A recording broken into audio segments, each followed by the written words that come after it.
Bueno, vamos a empezar entonces. Como les decíamos en un principio, el título de la charla es un poco largo y casi que, que agota simplemente leerlo.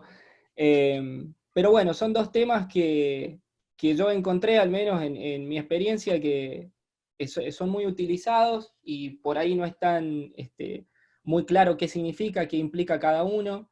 Eh, para muchos en la carrera profesional de los que están haciendo desarrollo, hay un camino, un desarrollo de carrera que apunta a ir avanzando de rol en rol, de ser desarrollador, junior, senior, ser líder técnico y eventualmente ser arquitecto. ¿Y qué es lo que hace un arquitecto? Es algo que es por ahí bastante discutido. Y lo que yo pretendo acá es abordar este tema desde una horizontal, si se quiere, porque se lo puede abordar desde varios lugares, de nuevo apuntando a la practicidad, al pragmatismo de poder aplicar estos conocimientos que me tocó a mí adquirir durante mi carrera, y orientándolo siempre a personas que están creciendo, digamos, que están aprendiendo y que quieren llevar todos estos conceptos que son muy lindos explicados o están muy bien en los libros al día a día, digamos, que al final es lo que todos buscamos, ¿no? Que se puedan hacer estas cosas, que salgan del libro y lleguen a la realidad. Entonces, bueno, vamos a hablar de un montón de cosas, ¿no? Esta cantidad de palabras que ven acá es lo que quise representar como el índice, y no lo puse en orden porque todo esto va a estar interactuando todo el tiempo, pero vamos a hablar un poco del rol del arquitecto, como dije, del software en sí. Vamos a hablar de qué es lo que son reglas de negocio, que de nuevo son términos que los hemos escuchado un millón de veces, y tratar de entender, bueno, cómo funciona eso en un ambiente, en la industria del software, en un ambiente de trabajo más profesional. ¿Qué es una arquitectura limpia? ¿Qué es lo que implica tener una arquitectura limpia? Vamos a hablar hoy un poco de aspectos, de programación en aspectos un poquito al final, y quedará el resto para la parte 2. Así que bueno, vamos después de este pequeño índice desordenado, vamos a empezar a hablar de arquitectura de software, que, como les decía, es un tema, no sé si tabú, pero es un tema que trae bastante discusión de qué se trata hacer arquitectura. Y yo lo primero que quiero hacer es una propuesta de lo que yo encontré buscando en mi búsqueda inicial, cuando no entendía muy bien. Lo que encontré que hacía un arquitecto era todas estas cosas, ¿no? Por ejemplo, el arquitecto de un sistema en una empresa donde hay un montón de empleados y equipos de trabajo y demás, era el encargado de elegir el paradigma de programación que ese sistema iba a seguir, sea, no sé, el paradigma orientado a objetos, funcional, estructurado y demás. Eh, el lenguaje de programación que iba a ser en C Sharp, en Python, bueno, iba a estar obviamente dependiendo de ese paradigma. Los frameworks, esto sería, bueno, si vamos a hacer una aplicación web, vamos a usar React, o vamos a usar Angular, o vamos del lado del frontend, del lado de la interfaz de usuario, o del lado del backend del servidor, vamos a usar Spring, o si estamos usando .NET, o si estamos usando Ruby como lenguaje, vamos a usar Rails como el framework. ¿Qué herramienta vamos a usar? Después, una vez que está hecho, era el que decidía los patrones de diseño también, ¿no? Que decía, bueno, estos patrones encajan, todos más o menos hemos escuchado hablar de patrones.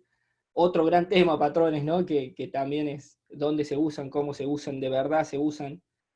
Luego la base de datos, por supuesto, cómo va a ser esa base de datos, qué tipo de base de datos primero, si una base de datos estructurada, perdón, relacional o no relacional, o no sé, orientado a objetos, si alguien usa eso hasta hoy en día.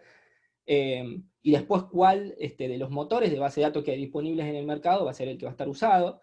La interfaz del sistema, ¿no? Que sería básicamente cómo este sistema va a interactuar con el usuario a través de la web, va a ser una aplicación de consola, va a ser una aplicación móvil, va a interactuar, el usuario va a ingresar al sistema a través de una consola remota. Bueno, hay un montón de formas en que este sistema podría interactuar, y eso lo decide el arquitecto. El lenguaje de la documentación, que esto suena por ahí raro, pero hoy en día el software se documenta utilizando diferentes lenguajes. no se documenta hoy en día generalmente software usando un documento de Word, se hace utilizando un lenguaje que se llama Markdown, que es un formato MD, la extensión del archivo es MD. Si ustedes entran a un repositorio de Git o lo que sea, van a ver que todo más o menos está hecho así, porque esa documentación se permite versionar y demás. Y hay algunos otros dando vuelta también. La metodología de desarrollo, metodologías ágiles, proceso unificado de desarrollo, cuál de todas las metodologías ágiles que hay un día dando vuelta, también la debería elegir. Y por último, o no por último, porque hay muchas cosas más, pero más o menos lo más común que encontré es, bueno, el hardware para el desarrollo, ¿no? O sea, para el despliegue, que voy a hacer esto, lo voy a publicar en la nube, va a estar en Amazon viviendo, yo me voy a comprar mi propio servidor y lo voy a tener en mi casa, me voy a instalar un servidor web y un software para desplegar mi sistema ahí. O sea, todo como un conjunto de decisiones que cuando uno las lee, tienen sentido, ¿no? El tema es que, bueno, con el tiempo yo lo que me fui dando cuenta es que nada de esto es lo que principalmente un arquitecto debe hacer, ¿no? Y lo que yo me di cuenta, al menos, viendo, leyendo, entendiendo, es que un buen arquitecto lo que va a hacer es demorar estas decisiones. Las va a tomar eventualmente, porque está en su posición, pero esto definitivamente no es lo primero que va a hacer, ni en lo primero que se va a preocupar. Y esto puede sonar extraño, como el rol de alguien que hace bien su trabajo es demorar decisiones, porque eso no pasa en cualquier otra disciplina, pero bueno, todos sabemos que el software es una disciplina particular, y por tanto hay formas de trabajar que son particulares y están muy atadas a esta disciplina. Así que vamos a ver qué significa esto, vamos a ver qué significa para un arquitecto de software que su rol sea demorar decisiones, ¿no? ¿Y cuáles, qué tipo de decisiones son las que debería demorar? Para eso vamos a ver el software, ¿sí? Y algo particular del software, si alguno estuvo en las charlas que yo di de código limpio, bueno, hablamos un montón de qué es el software, qué es el desarrollo de software, o sea, las diferentes cosas relacionadas al software.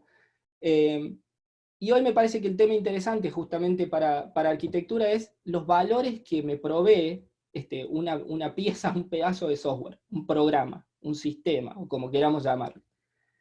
Y el software tiene dos grandes valores. Uno es la estructura de ese sistema o de ese software que estoy haciendo, y el otro es el funcionamiento que yo logro con ese sistema. ¿Por qué es importante esa diferenciación? ¿Qué es la estructura? Bueno, la estructura está alineada con lo que sería la arquitectura de ese sistema, el diseño de ese sistema. Y el funcionamiento está directamente alineado con qué hace ese sistema. Yo generalmente, digo yo, el común de las empresas, el común de los equipos, se enfoca en el funcionamiento del sistema, ¿sí? Porque yo te voy a decir, bueno, tu sistema es muy lindo, todo lo que quieras, pero si no anda, no anda. Por otro lado, la otra visión es, si tu sistema está bien hecho, es fácil hacer lo que vos querés que haga, que cumpla su propósito. Y esa es la tirantez que existe entre hacer un sistema que funcione, cuya estructura no sigue ningún principio, ninguna regla, y lo que pasa con ese sistema es que eventualmente se vuelve imposible de cambiar, imposible de agregarle funcionalidad, y por sobre todas las cosas imposible de entender, y eso genera problemas de bola de nieve, porque cuando ya no tengo tiempo empiezo a buscar más gente, y cuando incorporo más gente, esa gente tiene iguales o más problemas para entender este sistema que no sigue ninguna estructura, no tiene ninguna forma. Por otro lado, si me enamoro demasiado de la estructura y de hacer un sistema perfecto, como dicen los libros y demás, nunca consigo hacer nada que de verdad devuelva un funcionamiento. Tengo todo un pedazo de software genérico que puede hacer de todo y al final no hace concretamente nada. Un sistema que es capaz de hacer de todo, pero no hace nada. Entonces la idea de esto es balancear un poco estas dos partes.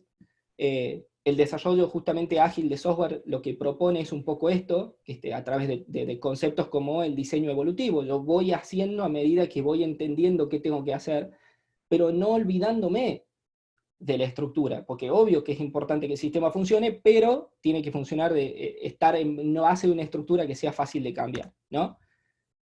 Y acá una gran frase, digamos, que la dijo Martin Fowler, que es el actor de un libro que se llama Refactoring, el concepto de refactoring es cambiar cómo está hecho un pedazo de código, pero no qué hace ese pedazo de código, mejorarlo. Y creo que esto describe muchísimo todo lo que estamos hablando, ¿no? Porque software, que es una palabra que no tiene traducción en nuestro idioma, fue obviamente inventado acá, lo mismo que hardware, lo mismo que muchas otras cosas de software. Por eso, perdón si me escuchan hablar un montón de cosas en inglés, pero uno se termina acostumbrando, cuando lee mucho van a ver que todo el código que hagan en su carrera, si les toca ser desarrolladores, el 90% del código lo van a tener que escribir en inglés, sea cual sea el país para el que trabajen.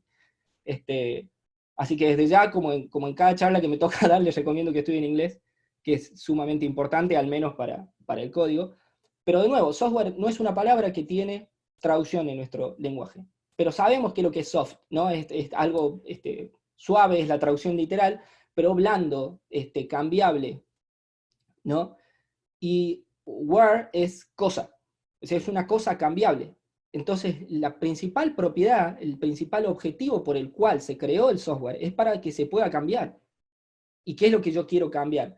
Lo que quiero cambiar es cómo funcionan las máquinas. ¿Sí? Cambiar la estructura de una máquina es muy caro, tengo que romperla, deshacerla, agregarle piezas. Entonces se crea que eso es el hardware, justamente que es algo duro, es una cosa dura, ¿no? El software se pone por encima, como decimos generalmente, del hardware para hacer que ese hardware se comporte de una manera u otra. Pero por definición, el propósito del software es ser fácilmente cambiable. Y de ahí viene esto que acabo de mencionar, de tratar de mantener una estructura de software que permita al software ser software.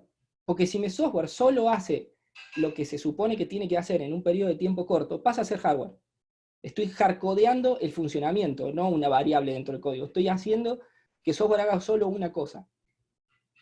De nuevo, no me estoy poniendo en purista de que mi software pueda hacer cualquier cosa, pero dentro del espectro de mi dominio de problema, tiene que tener una flexibilidad, porque para eso fue hecho.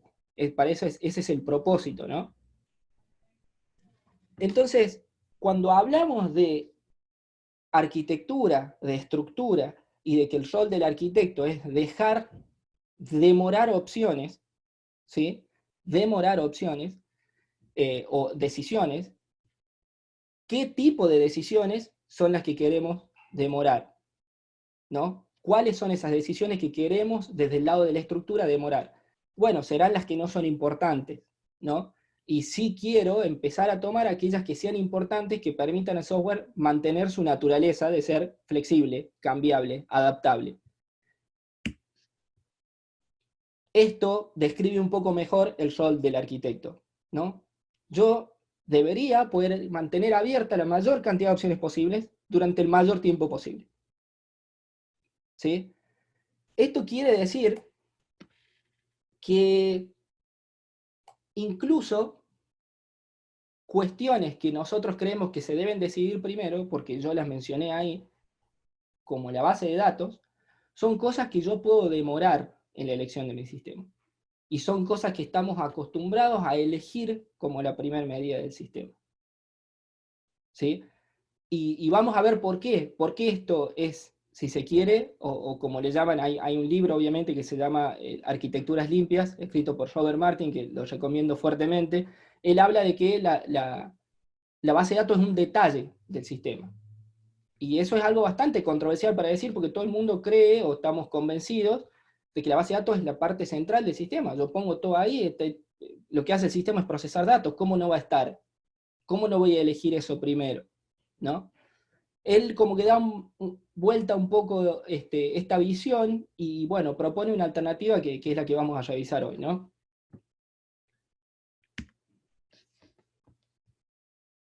Y esa alternativa es ver, como les digo, qué son estos famosos detalles y qué es lo contrario al detalle, qué es lo que se considera una regla de negocio, qué es lo que se considera en lo cual el arquitecto debería basarse, si no es en todo eso que mencionamos al principio, ¿no? Y miren, le voy a proponer casi que un juego. Que si yo veo una figura así, yo me doy cuenta inmediatamente qué es lo que es, ¿no? Este es el plano de una casa. Me doy cuenta por los nombres, porque es súper claro que cuando a mí me ponen este pedazo de papel sobre la mesa, yo sé que es el plano de una casa. Un arquitecto, un ingeniero civil, va a dejar muy claro qué es lo que quiere construir y el propósito de lo que quiere construir en los planos de eso que quiere construir.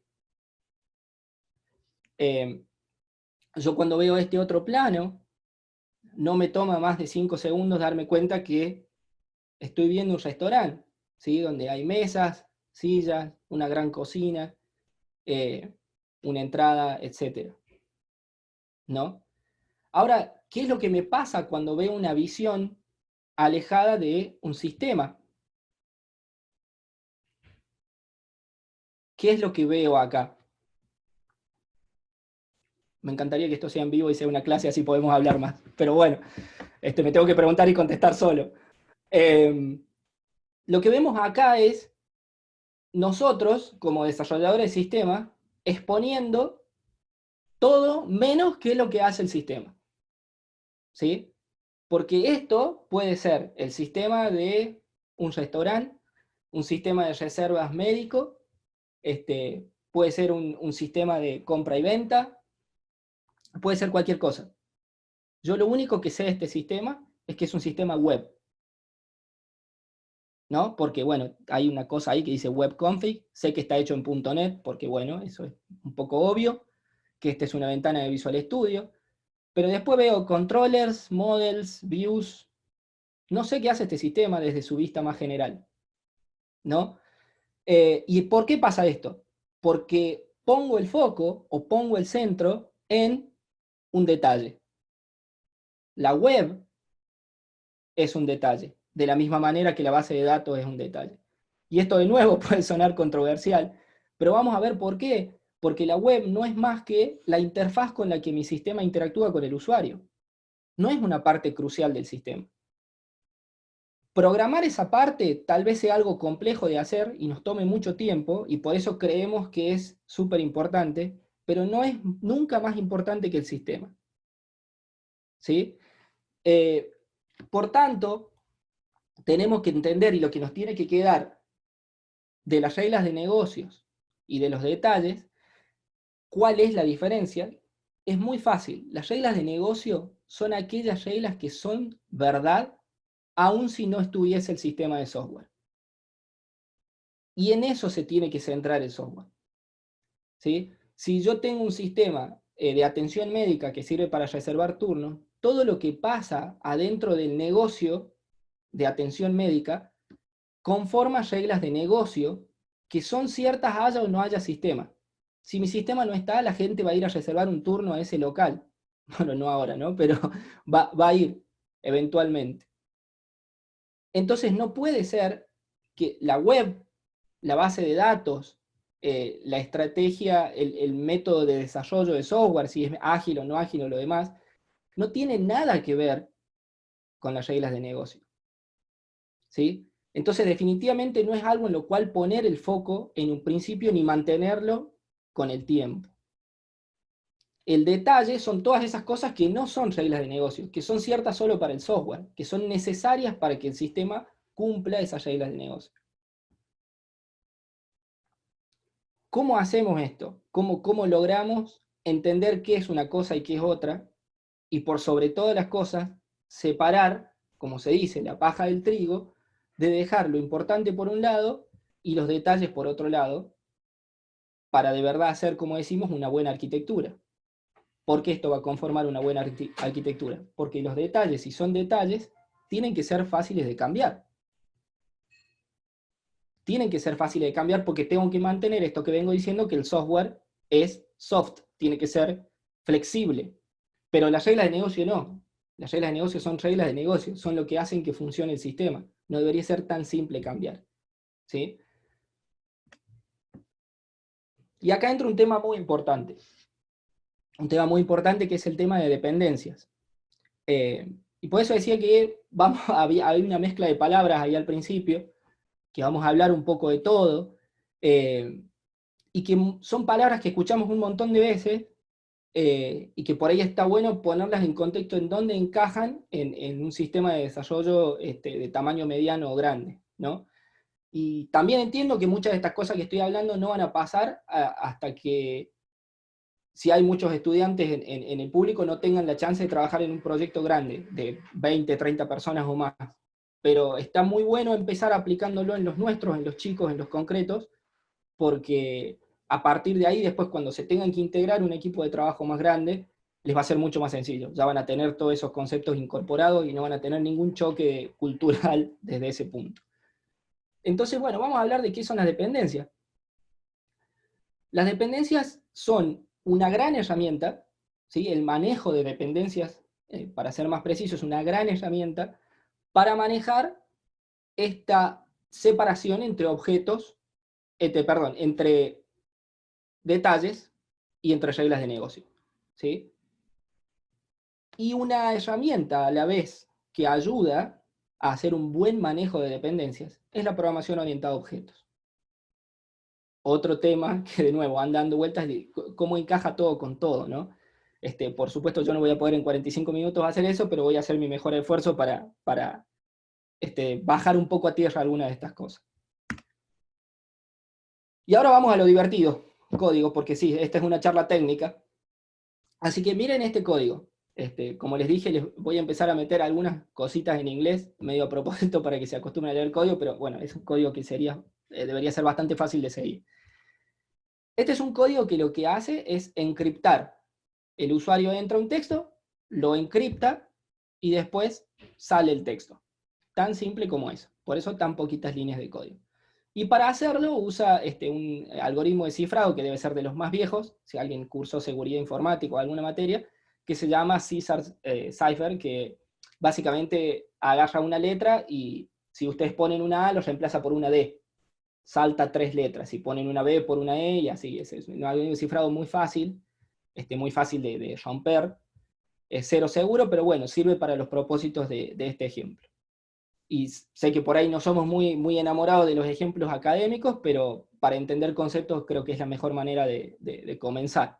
Entonces veamos este código que es muy simple, que usa ese escáner, que básicamente esto es un lenguaje Java, lee del teclado lo que el usuario ingrese, en la línea siguiente, después llama al método ese que hay abajo, que se llama Caesar Cipher, para encriptarlo, y después tira a la pantalla el texto original que ingresó el usuario y el texto cifrado. Eso es todo. ¿Sí? Entonces, si yo tengo que revisar el diseño, esto no es, claramente no es UML lo que estoy mostrando ahí, y es más o menos a nivel de componentes. ¿Sí? Ni siquiera clases, porque fíjense que acá hay solo una clase, no es un diagrama de clases. Además, como muchos seguro sabréis, también hay otro método para setear la placa Perdón, base. ¿alguien tiene una pregunta? Estoy escuchando audio. No, estaba abierto un micrófono. Ah, bueno. Seguimos, Fer. No, perfecto, Gustavo, gracias. No hay problema, no hay problema. Si tienen preguntas, las anotan y después las vemos. Cero problema.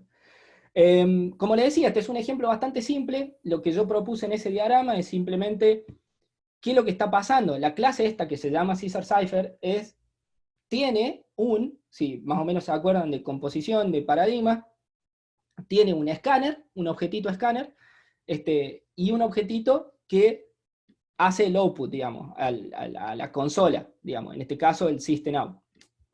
Un objetito escáner que sería acá, que se llama input, para ingresar los datos del teclado, y este system out, que es lo que usa Java, que es otro objetito para imprimir en la pantalla. ¿Ok? Hasta ahora bien, la verdad que esto no nos agrega demasiado, pero fíjense que hay acá.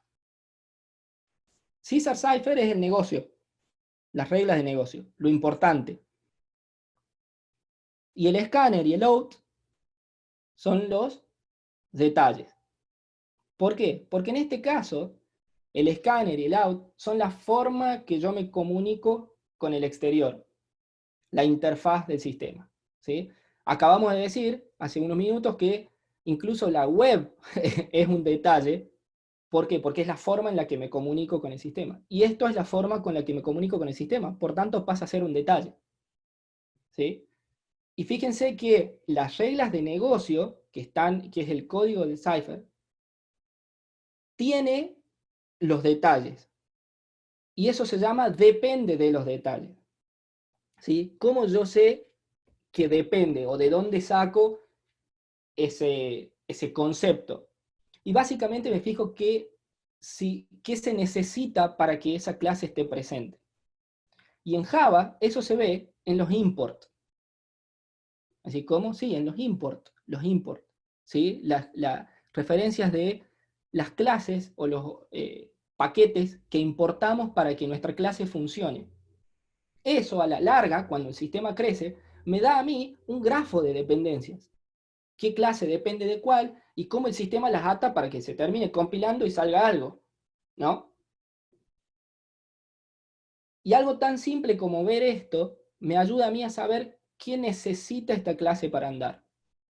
Entonces esta clase que se llama Caesar Cipher necesita de un escáner para andar. ¿Ok? Y también necesita de System Out, pero como System Out ya viene en los paquetes originales de Java, está ahí. Lo mismo pasaría en caso de C#, si son chicos que vienen del lado de C#, con los using. ¿Qué estoy usando yo para construir mi clase? Eso es lo que me dice de qué depende mi clase, porque sin eso no podría funcionar. ¿Ok? Obviamente esta clase, en algún lado hay un main que la llama y la hace funcionar, y ya lo vamos a ver también. Entonces, vamos a ver ahora cuál sería una mejor manera de hacer esto. Y esto también es un concepto que muchas veces nos dicen, hay que depender de interfaces, porque las interfaces son el concepto más puro, si se quiere, y por lo tanto yo no dependo de cosas concretas. Esto es algo que me parece que lo hablamos mucho en las charlas de Clean Code, de código limpio. Y fíjense que acá cambiaron varias cosas. ¿Sí? Si ustedes se fijan en el diagramita, cambió bastante.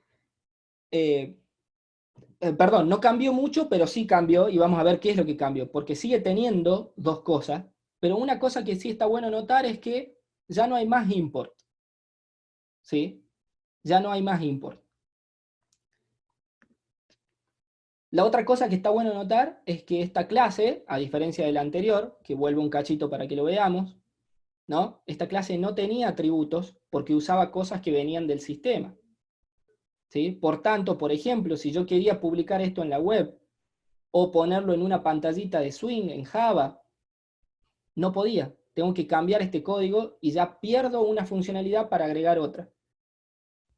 Me corrijo, ni siquiera una funcionalidad, una forma de mostrar la funcionalidad. Uno muestra la funcionalidad en consola y el otro mostraba en una interfaz gráfica. La segunda diferencia es que acá este objeto, Caesar Cipher, se construye con dos cosas. Un reader y un writer, digamos. ¿Qué es lo que hacen? Leer de algún lado y escribir en algún lado. ¿Y cómo modelo eso en Java o en lenguajes tipados? Incluso también se puede modelar de alguna manera en lenguajes no tipados, con una interfaz. ¿Sí? Con un componente de software que especifique qué comportamiento se hace, pero que no tenga la implementación de esos comportamientos. Eso es una interfaz. ¿No? ¿En dónde va a escribir? ¿En qué salida va a ir eso?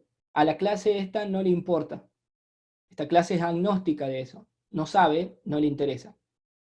Entonces, si yo voy al caso, y hay varios pasos para seguir mejorando esta clase, pero en un principio, haciendo esto, yo lo que logro es aislar a las reglas de negocio de los detalles. Y esta clase dice la verdad de lo que hace este cifrador, este encriptador. Tomar un input de algún lado que me digan, y ese que me digan es qué me pasan en el constructor, y escribirlo en un output que me van a decir. Y nada más. De nuevo, fíjense, no hay más import. Las dependencias no están. ¿Qué es lo que sí está? ¿O en qué sí dependo? En esas interfaces. ¿Sí? Quiere decir que a esto le falta un pedacito todavía. Le falta cómo se usa esta clase. ¿Sí? ¿Dónde está la otra parte? Porque hasta ahora yo aislé esta parte y me falta dónde puse los detalles. ¿Sí? Y esto funciona así. Los detalles dependen de las reglas de negocio. Siempre. Siempre. Y esta es una de las cosas, si se van a quedar con algo de estos 45 o 50 minutos que hablemos, es esta frase. ¿Sí? Los detalles dependen de las reglas de negocio. Desde el principio de cualquier buen diseño, cualquier buena arquitectura. Fíjense que lo que pasa acá, ¿dónde fueron a parar las escrituras a consola y la lectura de consola? Una clase hija del reader y una clase hija del writer.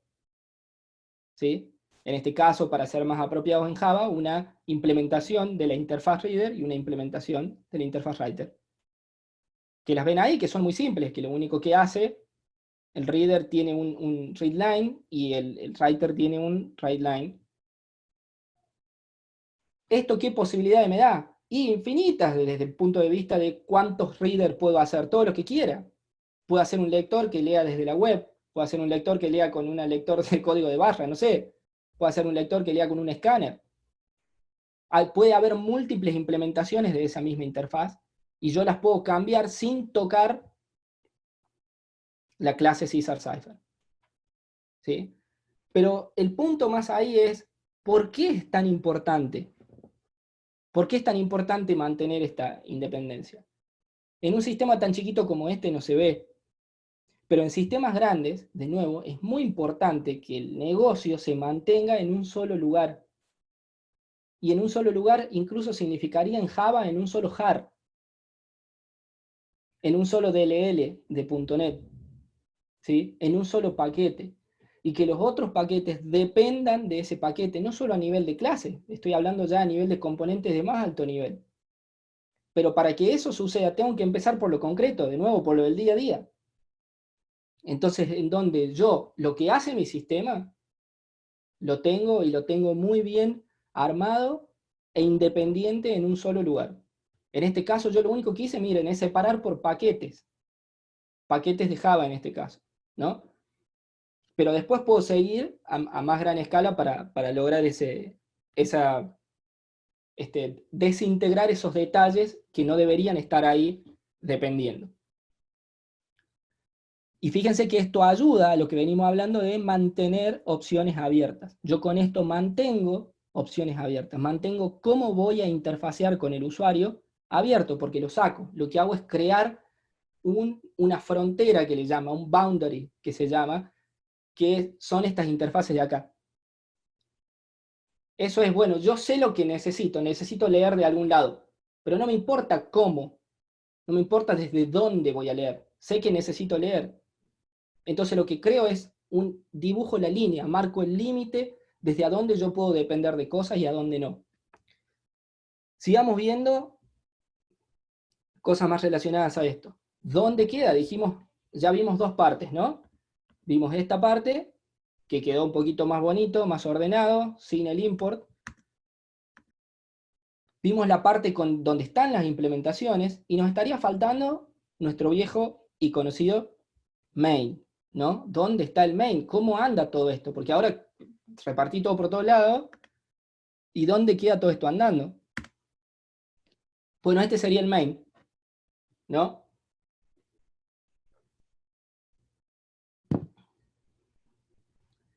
Y fíjense que tiene el main. Fíjense en varias cosas, porque en estas 10 líneas de código está casi, les diría, la explicación de lo que se trata en esencia la charla de hoy. Primero que, fíjense, todos los paquetes tienen nombres distintos. El main está en un paquete que se llama main. Las entidades, que si tenemos tiempo vamos a verlo hoy, si no vamos a verlo el próximo miércoles, son las cosas que hacen, en este caso para mí, las reglas de negocio. ¿Las reglas de qué negocio? De mi dominio de problema de negocio, que en este caso es el Caesar Cipher. Y después hay un paquete que se llama I/O, que es input-output, digamos, de entrada-salida, que tiene dos clasecitas. Y fíjense que todo eso, y el main está lleno de imports, por todos lados. Que dijimos que los imports reflejaban dependencias. Luego en el main se crean un escritor para la consola y un lector de la consola, que son los mismos que vimos en el ejemplo anterior. Después se crea un objeto de la clase Caesar Cipher, se le pasan esos dos. Recuerdan que la clase Caesar Cipher tenía un constructor que recibía a dónde escribir y a dónde leer y a dónde escribir. Y después se llama al método encrypt. Entonces fíjense que lo que hay acá es el main es quien tiene todas las dependencias. ¿Sí? El quien dice cómo se ata todo lo que yo codifiqué de aquel lado, todo separadito.